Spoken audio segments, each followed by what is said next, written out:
It's your daily dose of Donna. Welcome to the show. Today is Friday. We have made it TGIF. It's Friday, November 10th. What are you guys doing this weekend? I hope you have some fun plans. We all deserve a fun weekend after what seems like just like crazy ass weeks. I don't know about you guys.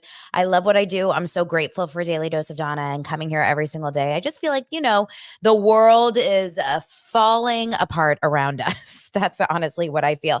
But I'm so happy to be here with you guys because this is my 1 hour of just a escape, and that's what I'm doing for you guys. I'm giving you an escape. I hope you guys are enjoying the content that I'm giving you this week. We had such a fun week. We had Teddy Mellencamp on Tuesday, and that episode I hope gave you guys a nice different view of her. And then of course we had my friend Morgan from Morgan's Pop Talks on yesterday, and I just adore her. I love her so much. So I am very happy to have this nice solo episode with you guys. I do want to bring up one thing because I talked about it earlier on in the week, and so many of you guys sent me a message about my Blue Mean Face Pro Plus. So I want to kind of explain this to you because the offer is still good here. This Blue Mean Face Pro Plus is like it's the bomb. I don't use a lot of tools in my life. I use, I love serums, I love oils, I love all that stuff, but I don't use a lot of actual face tools. This guy is a game changer. So when you turn it on, you hear a little beep. I like the red light. There's three versions, and what you do, if you can hear the vibration, you push it up on your skin. You can go all over. You can go around the side of your neck. They say not to do it right around your thyroid, which I think is like right here. And so you go all around. You can go up. You can go on your forehead. So I like to do it while I'm watching TV.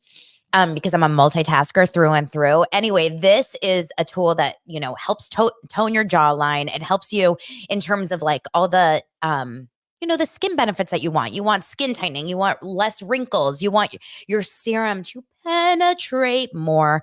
For me, I'm all about the jawline. And instead, I'm trying not to have to get the lower facelift like all the housewives. So instead, I'm just using my Blue Mean. So I'm going to work on it all the time. There's a deal, you guys. I have $70 off for the first 100 people. If you go to the link, it's bluemean.com/daily dose Donna. That's DANA. So bluemean.com/daily dose Donna. It sells out every single time, because they only give $70 off for the first 100 people. And you'll get, if you don't find your results, if you don't like it or whatever, they'll give you your money back. Of course, you have to look at all the the fine print. But everyone that I know that has purchased this, if you guys have purchased it, let me know in the comments, because so many of you guys, so many dosers have purchased it and love it. So it's just fun. And sometimes I just like sit with it at my desk when I'm multitasking and watching housewives look really hot. Speaking of hot housewives, I mentioned this earlier on in the episode, but earlier on in the week. Do we realize, like, watching housewives, when you're at a BravoCon type of experience, I don't think you guys get it. These women are, for the most part, all the housewives, not just the housewives, actually, all the Bravo lebs, like the Summer Housers, the Winter Housers, the Southern Charmers. They are all so freaking gorgeous. Can we is it hair and makeup? Is it Ozem? I don't know what it is. It's the full housewife package. I almost want to be a housewife just so that I can see how I would look season 3. You know how they all have a glow up? Like, you see, I'm curious with the Roni girls, what they're going to look like next season when they come back. I mean, I think they're all gorgeous. I think they're all beautiful, but I'm wondering what they're going to look like next season. Speaking of Roni, and I will have to give you guys a heads up. I came on here 1 hour early to avoid this, and you Reddit lovers are going to love this. My gardener came an hour early. I just hear him right now. So we're going to have a little bit of an interaction with Vicente in just a moment. So, but he's like a co-star of the show at this point. Vicente should really be getting 10% of my profits from Daily Dose of Donna, because he's such an integral part. In fact, he should be one of the moderators on the Facebook group. So, you guys, at BravoCon, well, after BravoCon, Crystal Minkoff she did an interview. I don't know if it was like Access Hollywood, ET, E News, one of those. And she was asked who were the rudest housewives that you met. And she said, well, I would say it was some of the New York girls. Now, the host said, was this OG or like OG housewives, like the legacy girls, basically? Or are we talking about the new season, the new generation?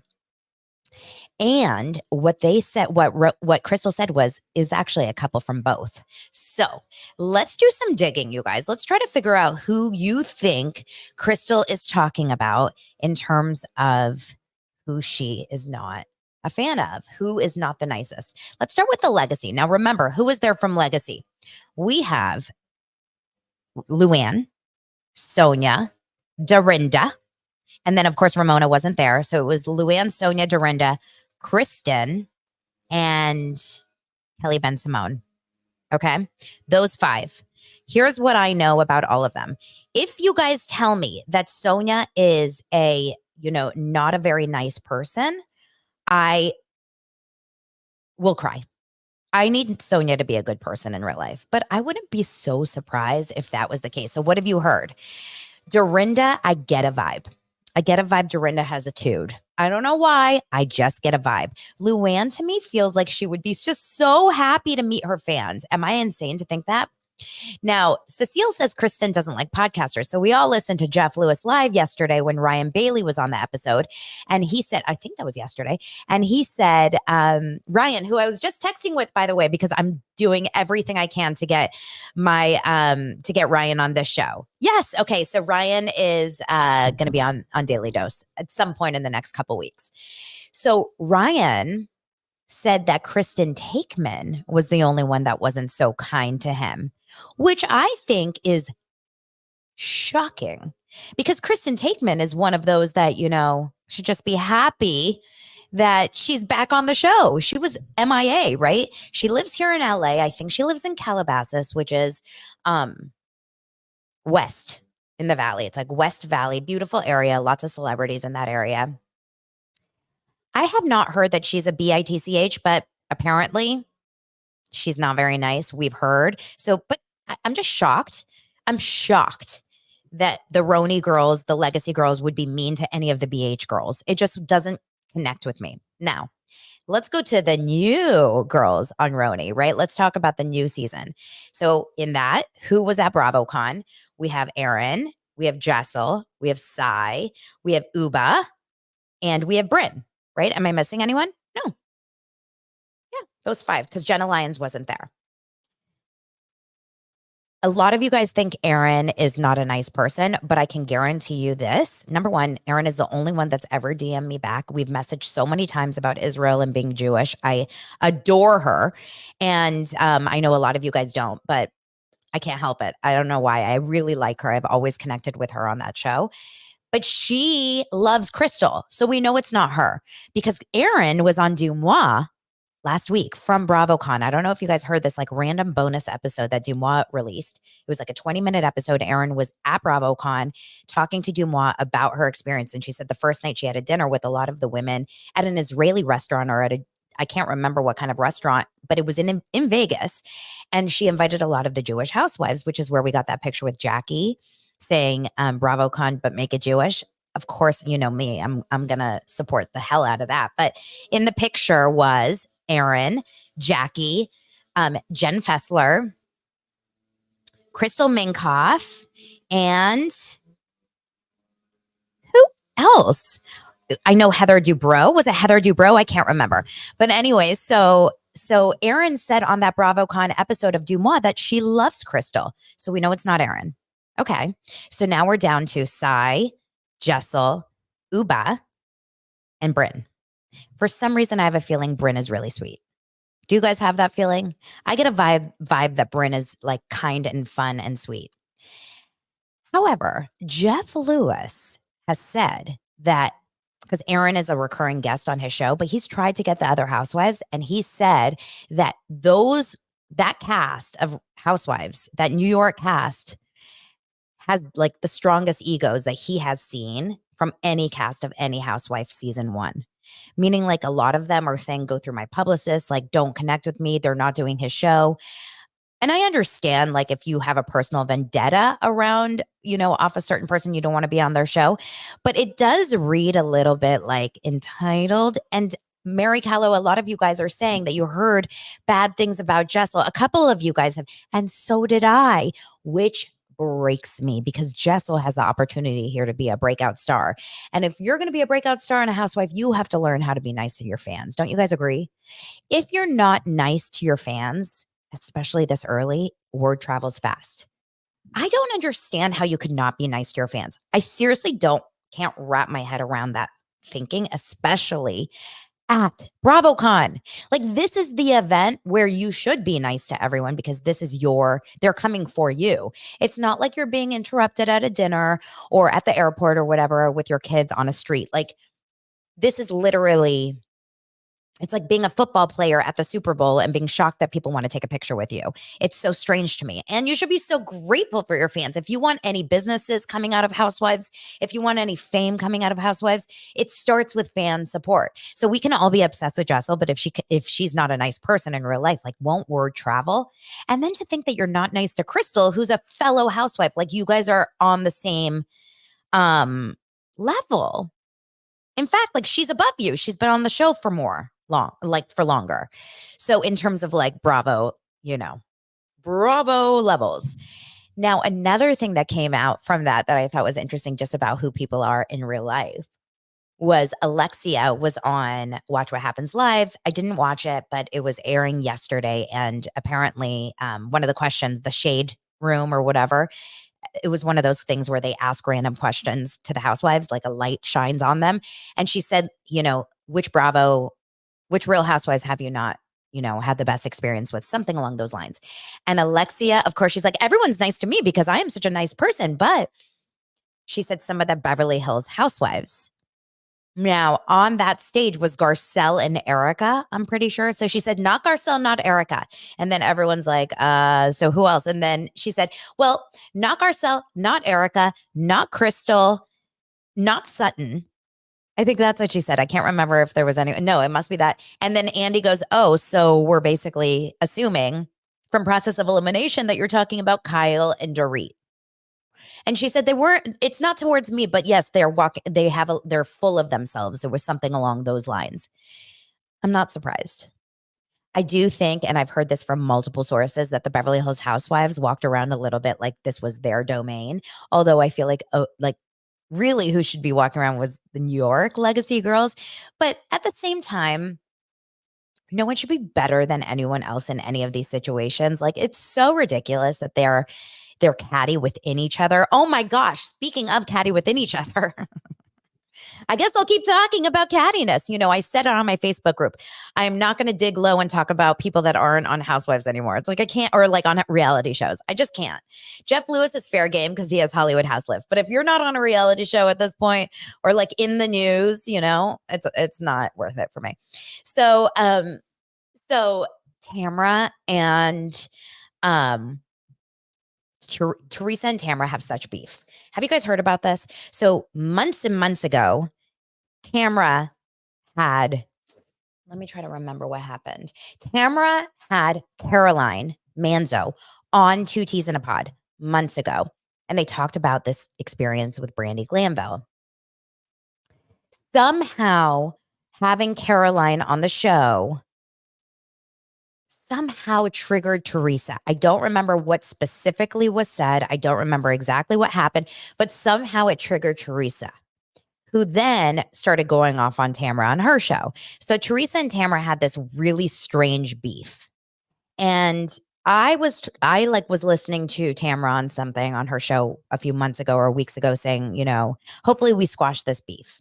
Now, I have no idea if they squashed their beef or anything in person. Well, actually, we know they didn't because yesterday, and thank you, Doser, in the Facebook group saying that Tamra said Teresa was, no, that was Vicky. Vicky said Teresa was the most overrated housewife.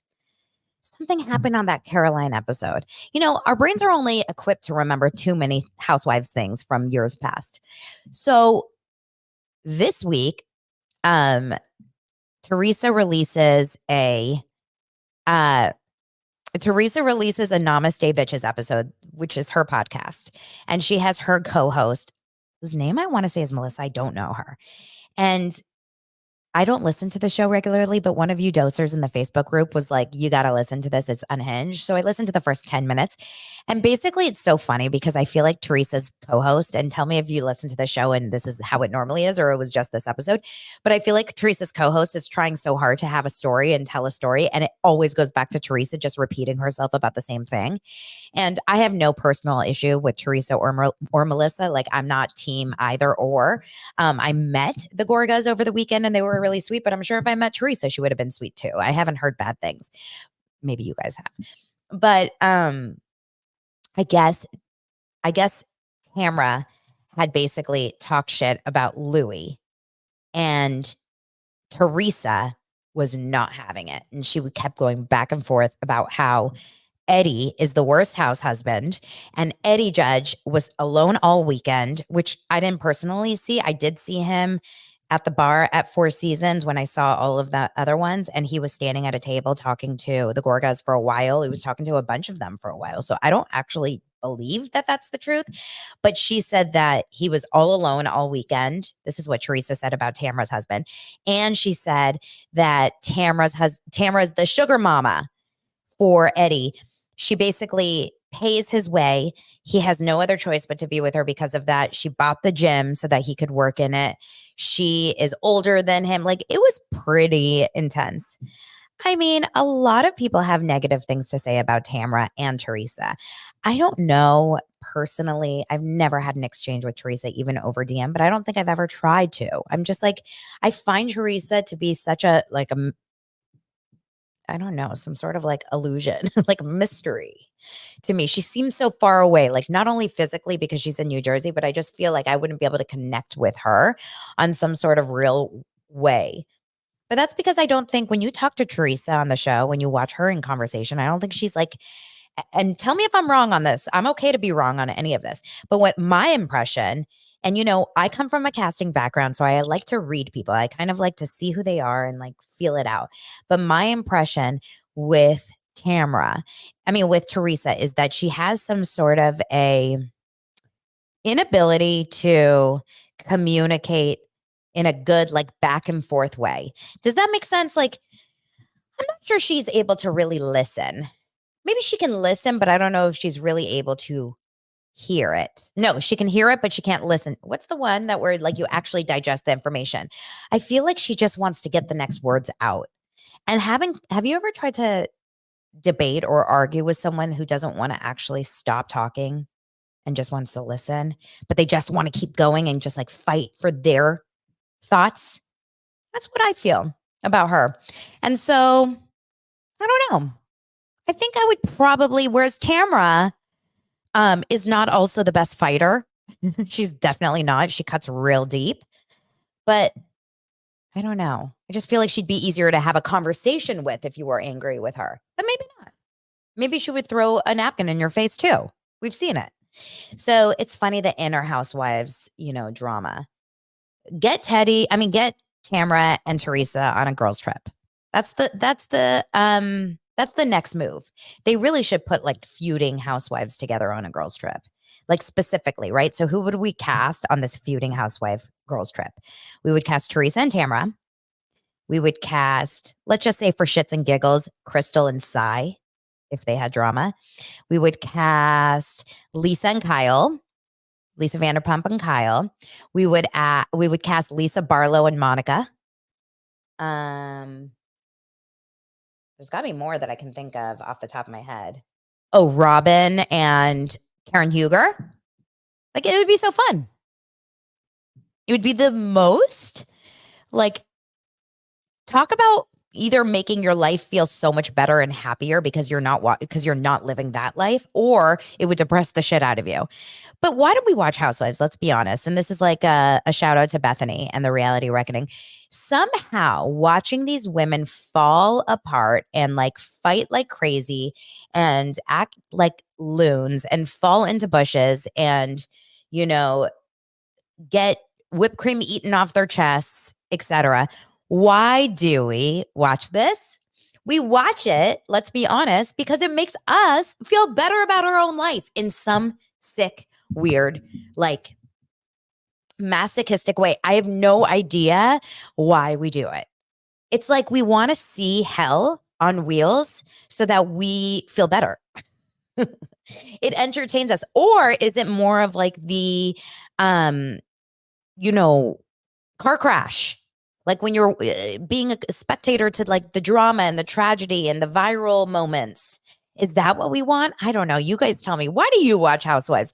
All I know is that my husband, Lance, is a camera operator. He's a reality TV camera operator. He doesn't work on as many shows like that, the Housewife shows.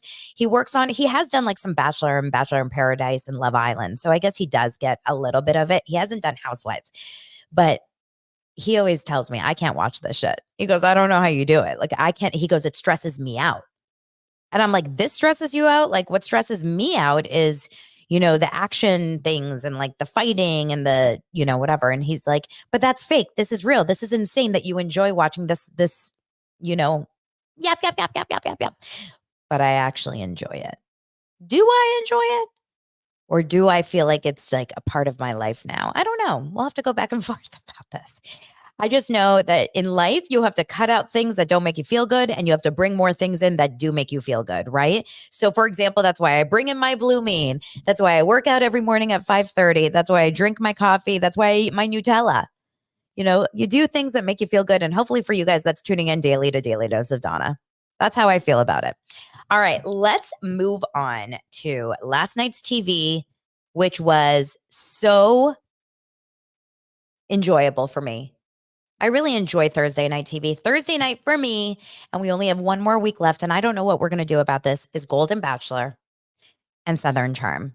Did you watch either of them? Did you watch both of them like I did? So I was a week late on Southern Charm. Actually, I'll start there. I was a week late because Southern Charm had I went to BravoCon the next morning. So that Thursday night I went out and I didn't have a chance to watch it. And so I wasn't able to recap it or anything. I forgot actually. It's bad when you forget that there's an entire episode of a show on. Southern Charm is not can't miss TV for me. I cover it and I talk about it and I watch it for you guys and for Craig Conover. But other than that, there's absolutely nothing about it that's making me like on the edge of my seat. I can't wait to see what happens. Do you guys feel the same way or is that just me? I'm not feeling obsessed with the storyline in any way, but it is entertaining. It's a good like show to have on in the background while you're doing some other things. That's kind of how I feel about it. So I feel like where we left off on Southern Charm, which I didn't get to recap last week, was there was a little bit of drama between what we're going to call Brawgate. Okay. And that's what the episode was called. So essentially, Olivia and Austin have this weird relationship where they are trying to, at this point, maybe maintain a friendship. Olivia's brother had just died, and Austin had just been found out that he and Taylor, Olivia's best friend, have like kissed, which Olivia thinks more, of course. And they end up having a little bit of a kind of trying to, a friendship bond, I would say, over this. Both of them have lost siblings, both Austin and Olivia, Austin when he was younger. So they have this nice conversation. They're sitting there and they're, drinking coffee, which I found interesting. This is last episode, so I'm not going to focus too much on it, but they're having coffee. She goes, I brought you coffee, but did anyone notice this? This is when they were in the park around a fountain. She's drinking a Starbucks and she brought him a coffee from another coffee shop. It's a black cup. What's up with that? Did anyone notice this? I found it incredibly strange. Did she go to two coffee shops for Austin? Did she just take a production cup and give it to him? It was weird. Those are the things I notice when I watch. Anyway, so that was the majority of what happened last episode. And then it's set up for Taylor going back home. She's been struggling with everything going on. It was Valentine's Day and she was struggling with her, situation, obviously, between her best friend and her ex-boyfriend and her, Austin. It's just like too much of it's not even a triangle. It's some weird square. And she went to her adorable family's house and she got to sit with them. I love seeing grandparents on the show. I just wonder, what do grandparents think about a reality camera? Like, what are they thinking about it? I wish for this reason, I wish I had like footage of my grandparents. I mean, that is stuff that you're never going to forget. Like, now that I don't have any grandparents left, I would just wish more than anything I had like a reality show with my grandparents in it. I don't know. It just seems so sweet. Um, so a very, very sweet family. We see Taylor, and this is last episode, remember? And then they go over to the guys go to Shep's lake house, which is huge. And Shep is a trust fund baby. Like, I think this has been established. And it's clear he's talking to his mom. He's like, so we're going up to the house. And I guess the mom went grocery shopping for them before they got there. Shep, after last night's episode, is essentially literally the worst of the worst. Like, I don't know who's worse than Shep in reality TV. And the guy, like, why is Tom Sandoval getting so killed when there's Shep?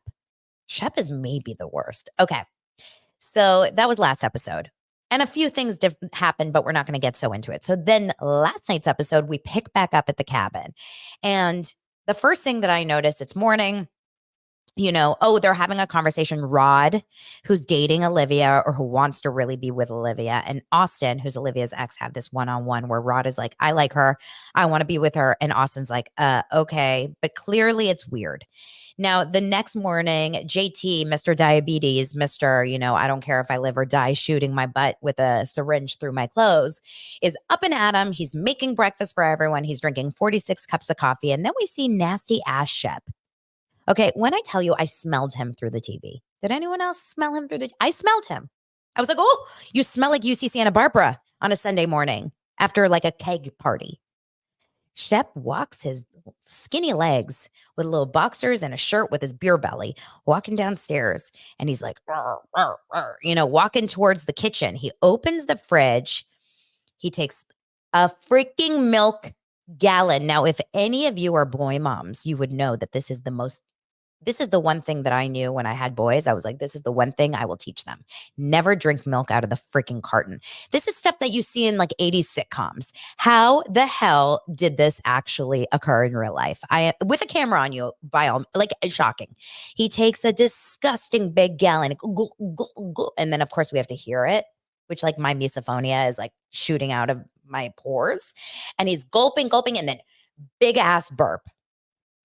If that's not bad enough, the next scene later, we see him talking to JT and Rod, coughing his disgusting ass all over their kitchen, not covering that I'm seeing. Cough, cough, cough, cough, cough. He says, I'm not feeling so good. You maybe shouldn't drink the milk. Well, JT goes, I just drank the milk. So you're sick. You're drinking milk out of the carton. You're coughing all over the kitchen. You smell and look that gross. Shep, go away. Like, he's such a man child. He's so gross. And by the way, remember I told you that I heard about him at BravoCon. I never saw him personally, but I heard that he was just like this wild and out guy. And Teddy said like, oh, that's just Shep being Shep. But like, is that good? Like, how old is Shep? Isn't he 40 something? I don't know. I don't know. You start to wonder about these people. Do you think the reality show did this to Shep, or did Shep do this? Would Shep be here without Southern Charm? Because we're seeing Craig, who's like glow up of all centuries, right? Craig started as kind of like a little lost puppy, a very cute young lost puppy. And now he's like what dreams are made of, right? Okay, so anyway, they continue the episode, and then we see Craig laying in bed calling Paige, which, by the way, a lot of this episode covers Craig and Paige's relationship when he's fly fishing later. So we start by seeing him on the phone with Paige. It was a cute little conversation. Hey, baby, how are you? She goes, it was I thought you said you were going to get me a bag for Valentine's Day. A lot of people would think she sounds like a horrible bitch. And if you listen to her or you see her on the show, but you don't know Paige from anything else, I think she does come off really bad. But because we know Paige from other shows, from the press, from her Instagram. I listen to Giggly Squad, her show, which I think is hilarious. And so because of that, I find her enjoyable, which is weird because she's dating my boyfriend. But I still feel like she isn't. I enjoy Paige. I do. I think she's so cute. And I really think she loves Craig, even though she doesn't really show it. And I think Craig is so massively in love with her. So they're fly fishing, and Craig says something along the lines of, I don't know what to do. It's like, I'm 35 years old. I want to be engaged by the end of this year. Well, Donna over here looked at my watch and I said, oh my gosh, it's November 10th. We're coming up on about like, I don't know what, 50 more days until the end of this year. You guys, are we going to see an engagement by the end of the year is my question. Someone said in my Facebook group, Michelle, she said, I think Paige and Craig are really smart, and I think they're going to be a perfect candidate to have a spinoff show, basically about both of their jobs, careers in two different cities trying to make it work. I think if they get a spinoff show, it's the kiss of death for their relationship. I just don't know how reality shows help your relationship in any way. Name one.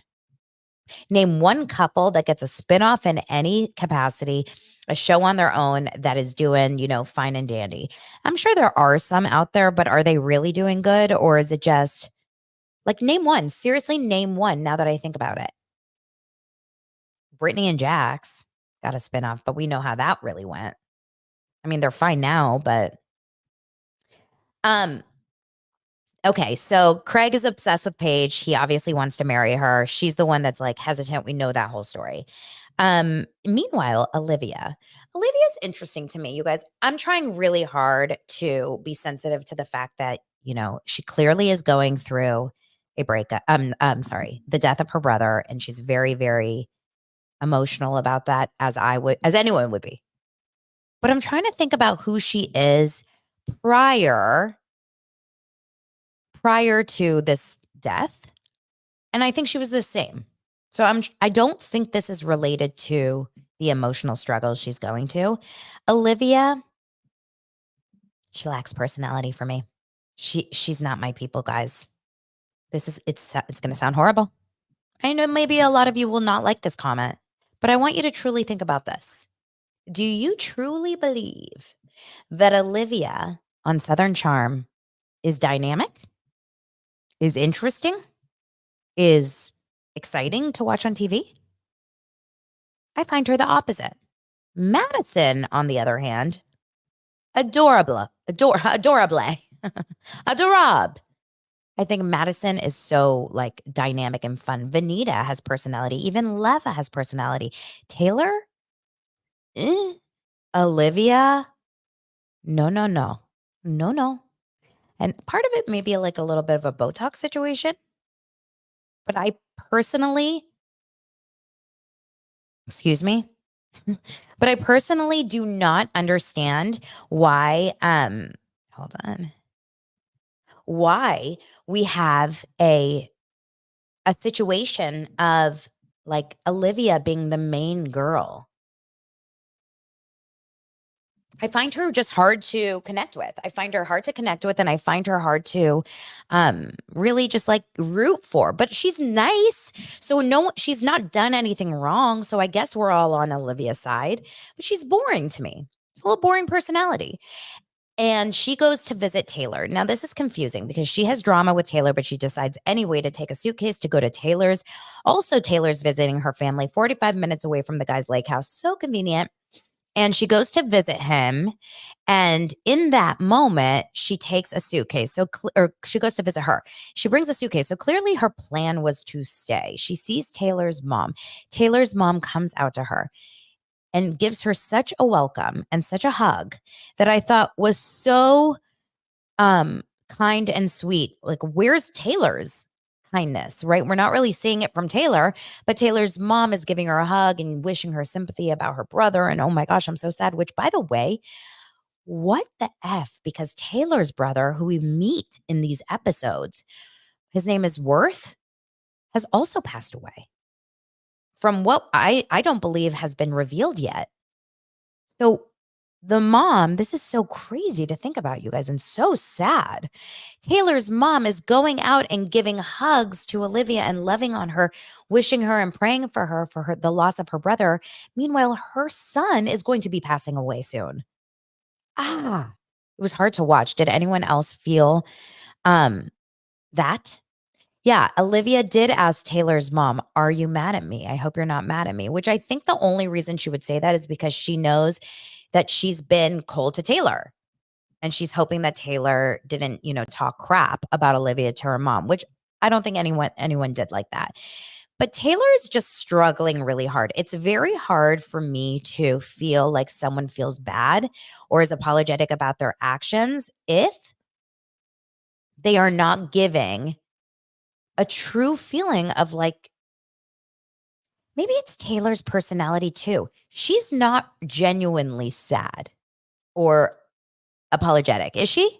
To Olivia, when they're sitting outside, they're sitting on this dock, they're having a glass of wine. That's literally all they did in this episode. I mean, just from what we watched, Olivia had 37 glasses of wine in this one day. Now, I'm not going to judge her because I was just in Vegas and I'm about to go to 2 steakhouses this weekend. So, trust me when I say the martinis will be flowing. But whew, so they're sitting out there, they're over at the dock. And Olivia's trying to explain to Taylor that I know that you've told me you just kissed, but I don't believe you. I am sure you guys had sex. And there's this weird silence. And then Taylor's like, we have not hooked up. What do you guys think? My suggestion right now is trust your gut in these moments. Olivia is trusting her gut. She's like, I know Austin and I know you. And especially if alcohol is involved, and especially if you spend so much time together and there's been sleepovers, etc. And what Olivia isn't saying and what she wants to say probably is, I've seen Vanderpump Rules. I know how this shit goes. Starts in the hot tub, ends in the bedroom. I'm convinced that Taylor and Austin have stopped a few times, if not just one. And I think Austin still has feelings for Taylor, in my opinion. And maybe Taylor still has feelings for Austin. I don't know. So they end up having this conversation that does not go well. It's awkward AF. Taylor is not showing Olivia true sympathy, I don't believe. And I think that that's probably part of the reason. And then Olivia decides, okay, I'm leaving. So now she picks up her suitcase. She calls the guys. She calls Shep. Shep says, come and join us. They're wine tasting. They're at this really cool winery where you have like these little tiny flights in this cool vase looking situation. I don't even know. They go over to, they sit there, they're having conversation. And during this conversation, Olivia comes and she joins, again, lacking personality. Hey guys, how are you? Hi. Oh, wow. Hey. They sit down, have some drinks, decide to go back to Shep's house because they have a chef at Shep's house. Now, at this house, they're getting ready for the night. They're all starting to, have some cocktails. And who walks in? Did I miss a scene? When was Taylor invited? I don't remember Taylor being invited, but maybe I missed it. That's how boring this episode is, or this season is. But Taylor gets invited somehow to the house. She comes in and she decides, hey guys, wait, Taylor, go away. Like, seriously, go away. I don't get how Taylor doesn't recognize, hey, maybe I shouldn't, unless obviously production's like, no, you have to come. We need the drama because this is a boring as fuck episode. But I feel like Taylor is stepping her foot into her, like she's stepping in the shit that she created. It's like, you've caused this drama. You've created all this drama. Olivia wanted to get away from you. She went to these guys' house. Now you're going to go and you're going to trigger her and annoy her and pour salt in the wounds. Go away. She's so annoying to me. She's beautiful. She's so annoying. So she ends up coming to the house. Olivia's like, oh God. They sit down. They have this amazing dinner, right? And at the dinner, all of a sudden, Taylor's sitting next to Shep, her ex-boyfriend, and then Austin's there. They decide to give Taylor a gift. Olivia's like, what world am I living in? Craig knows that this is a nightmare. Craig and Olivia have a cute little dynamic. I like the two of them. Well, Craig has a cute dynamic with really, honestly, anyone. With a pillow. Craig really can't. Oh, Shep invited Taylor. Okay, missed that. So I have no idea why any of these people thought this was a good idea. But the drinking continues because Craig has decided, and Craig, by the way, Craig has decided that he is going to be a conspiracy theorist and, probably believes, I'm not going to say it. Oh, I want to say it so badly. And a lot of you guys would understand, you insiders. But Craig decides that he is going to speak to the aliens with a foil hat. And when I tell you, this is the reason why Paige doesn't want to marry him. I've decided. I've figured it out. Paige would happily be with Craig and marry him because he's an entrepreneur. He's successful. He's hot AF. He's a Bravo celebrity. The girls are obsessed with him. I think, he treats her well. The only thing that's stopping Paige from marrying Craig, in my opinion, are his wackadoodle beliefs on aliens, pandas, and, add it to the list, right? Now, I find it endearing, but Craig decides, let's put all of our, let's put foil on all of our hats and talk to the aliens. Although he doesn't call them aliens because he says aliens is too derogatory. We're going to call them space people. I died. Craig is so goddamn cute. Anyway, so they have this conversation. They're talking about the pyramids. Craig is like having a historical conversation here. All the other people just want to think about how can we have drama and hook up with each other's exes. And Craig is like, no, let's talk pyramids. He's just so fun. So at some point the pyramid talk got boring and Olivia and Rod kind of pair off. They go inside. They're having a conversation where Rod decides this is the moment I want to tell Olivia I want her to be my girlfriend. Like he mentions the bra gate to her. She says it's no big deal. And then he says, I want to take this seriously. I want us to be a couple. And in this moment, Olivia straight up says, yeah, no. She doesn't say that, but she's like, I'm seeing other people and I kind of want to still see other people, meaning she's just not that into you, Rod. Now, Rod is a sweet guy and bless his heart, but like, I'm not seeing it. I'm not feeling it. I don't get the chemistry. I do not think he's that hot. He's not my type. I'm sure some of you guys think he is though, but to me, you got boring Rod and boring Olivia, and together we've got two flat, boards. It's like, okay. Olivia needs someone with more, or he needs someone with boring. During this conversation, Shep is playing ping pong with the guys, and he is super competitive. We know this from previous episodes, and he loses. Now, Shep has been drinking for 47 hours, as they all have.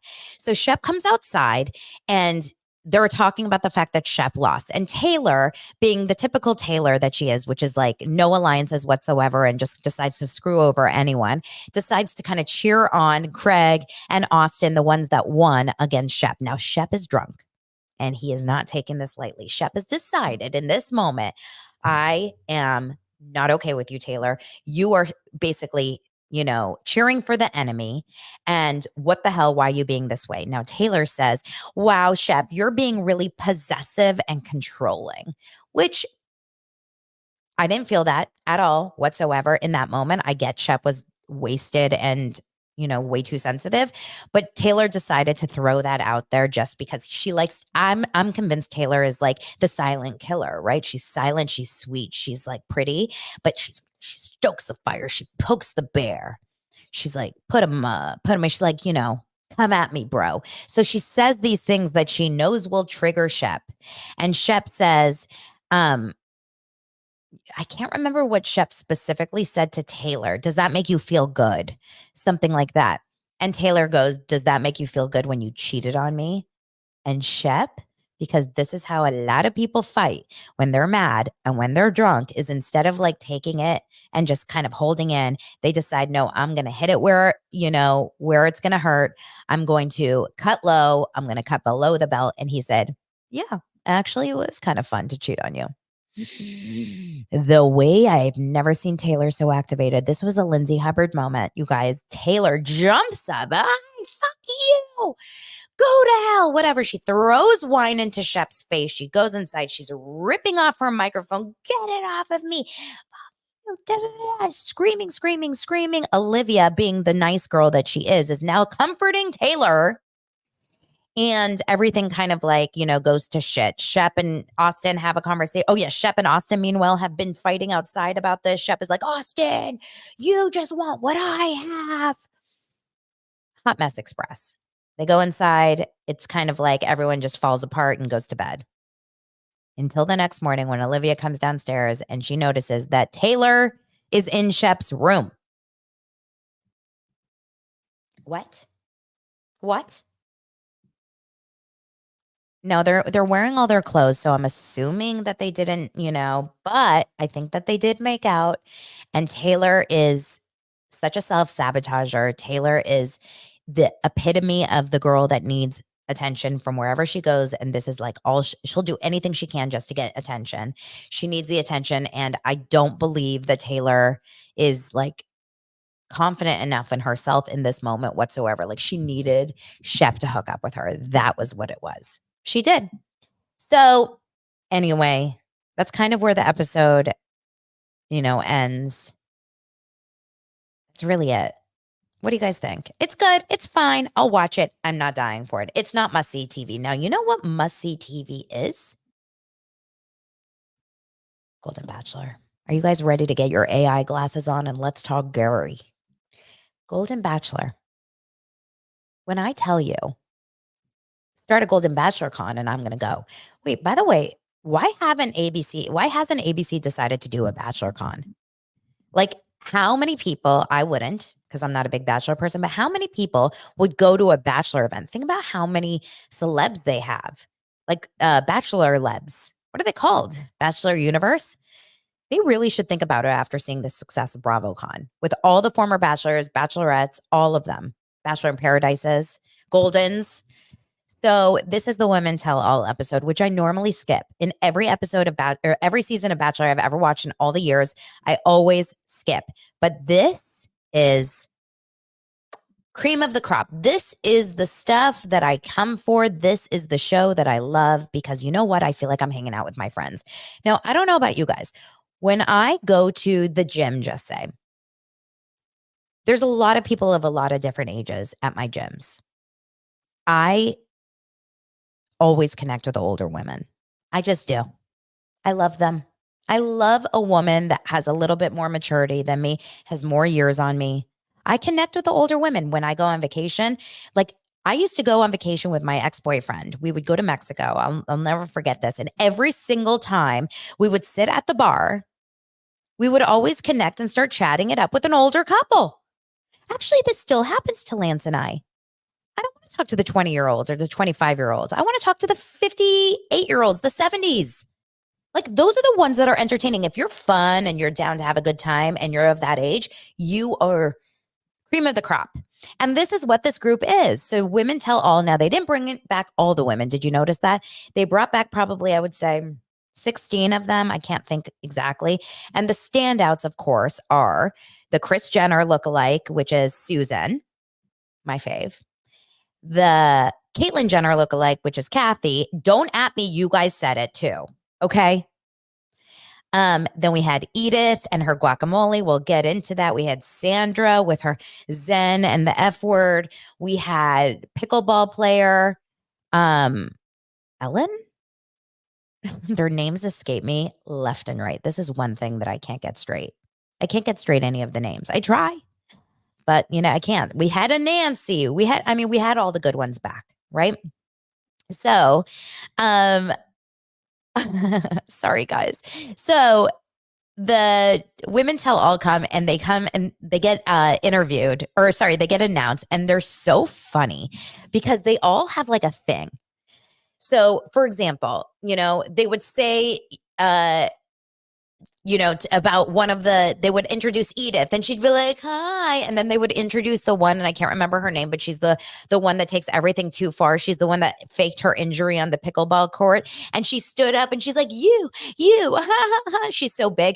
And then of course they introduce Kathy, zip it, clip it, snap it, bend it. Remember her? Kathy. And she goes like this. And if you guys are watching the YouTube, you know that she's doing some sort of lip zip motion. Man, oh man, the way that I love her. Love her. So, not love her in real life. Like I actually wouldn't want to hang out with Kathy. She scares the shit out of me, but she's good TV. So they start introducing them, and they start by showing some packages of here's where we were, and they start to ask some questions. But then the episode became, and when I tell you honestly, you guys, the episode became like 20 or 30 minutes long about digestive issues. I've never seen anything like it. These women have really put it all out on the table. The way we talked about Susan's gas, Susan is Kris Jenner. The way we talked about her gas, it was a whole package. It was a whole like 3-minute long package. talking about how Susan cannot stop farting. Now, thought to myself, I said, in normal circumstances, I would be like, this is so disgusting. Why are we watching this? I found it so endearing and so light given the like heaviness of the world right now. I'm like, this is what we should be watching. We should be watching like what gave Susan gas? Was it Edith's guacamole or was it her Italian meatballs? It was so freaking funny. So Susan is farting left and right. And that is the big, conversation between her. Then, of course, we talked to Kathy about the zip it, clap it, zip it, clip it, bend it, snap it. And she was like, I was intense. Obviously, I want the best for these people. I love Teresa. I don't think she actually said I love Teresa. I actually think she really hated Teresa.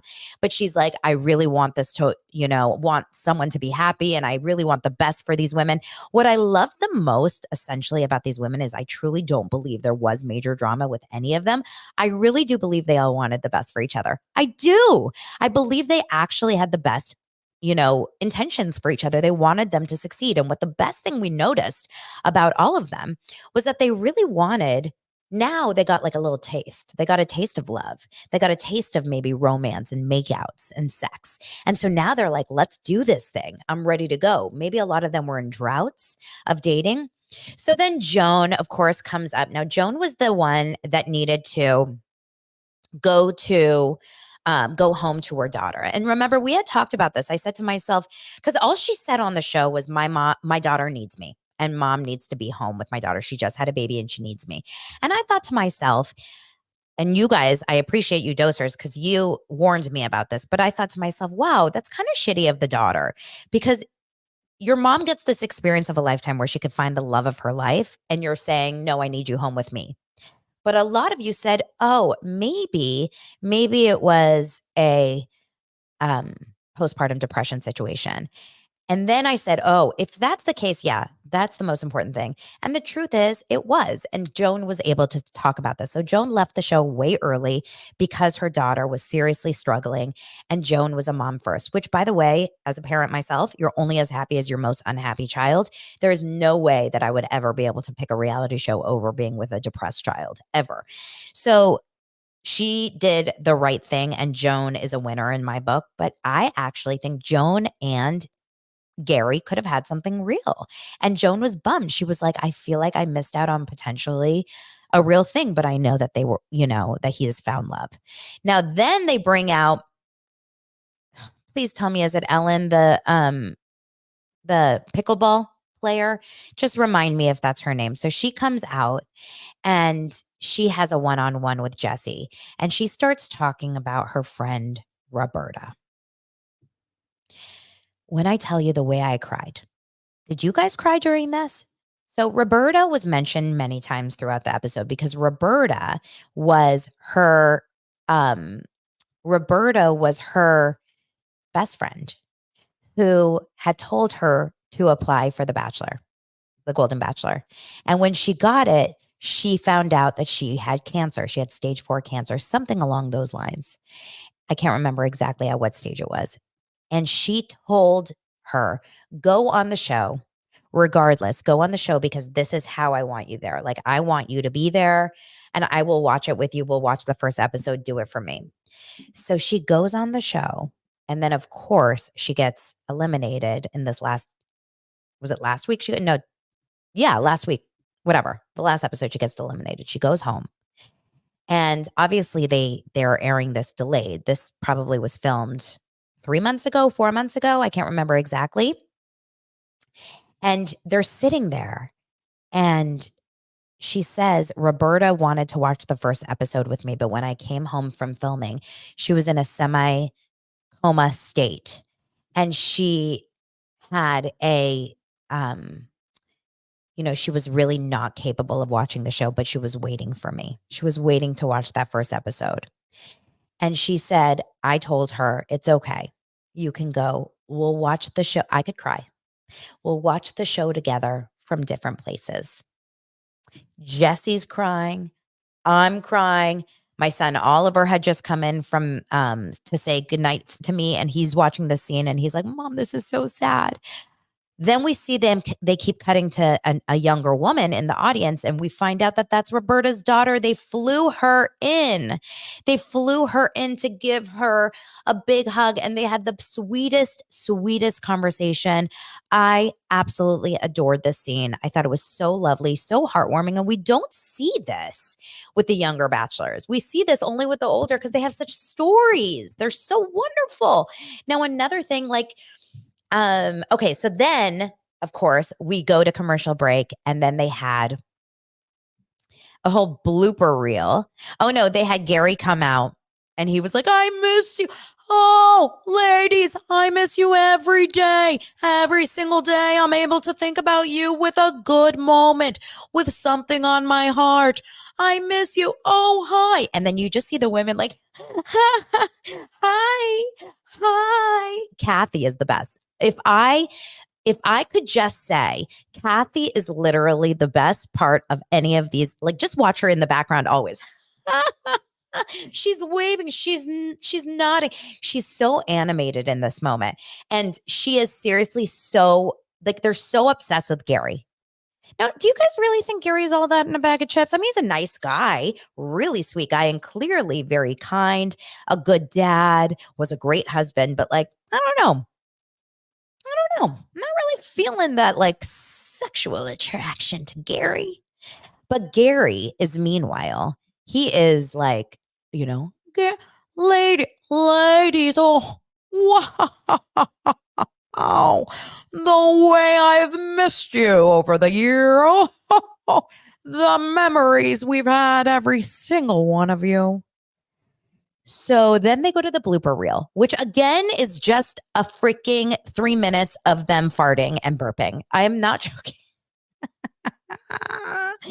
This blooper reel, the best moment of the blooper reel is Sandra, who during her interview is sitting there, and all of a sudden she goes, excuse me, and she moves her body, which is, that's the move of the body is it's the universal language for I'm about to fart, I guess. So she goes like this. It goes on so long that Oliver, my 8-year-old, who should know a fart or two, looked at me and he goes, that's fake. And I'm like, I don't think it is, because her body's like, and then she goes, go on. It was the best thing I've ever seen. All the other women are burping. There's women that are falling. Kathy, I guess, is falling left and right. I mean, it was a great blooper reel. Gary's like, I mean, Gary was watching like old school. Like, he was watching slapstick comedy. Dying of laughter. These women, they were just living their best lives. I loved this episode. But then we had to kind of turn the corner and go to a little bit of a sad, incredibly uncomfortable segment with Faith. Now, Faith, so what basically they do is they show that final rose ceremony. And what it is, it's 3 women left, and he's given his rose to Leslie. And now it's between Teresa and Faith. And we ended last week's episode without knowing which one he chose, because he was like, I can't do it. I can't do it. It's the hardest thing I've ever had to do. So he gives his rose finally, after, struggling and crying and sweating and bending. And he gives his rose to Teresa, which I'm just not happy about. She seems nice, but she just doesn't seem, you know who she is? She's just like a golden retriever. I love a golden retriever. Just really nice, right? That's what she is. She's just nice. She has a very cute family, though. Her grandkids were adorable. So all of the grandkids, like all the families, were so cute. I loved Leslie's family too. So he gives the rose to Teresa.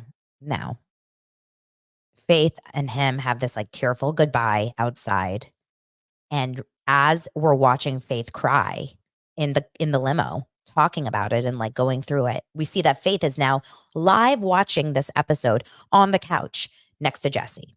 So this gets real weird. Now all of a sudden we're sitting there with Faith, who has to watch herself and her heartbreak live with everyone else, and then see Jesse, and she's talking to him and she cannot stop crying. I mean, I think that she is still so hurt by this. I think she is still so madly in love with Gary. And Gary comes out while she's crying. And then Gary starts to hysterically cry. Did you guys notice? Gary is now bawling, bawling.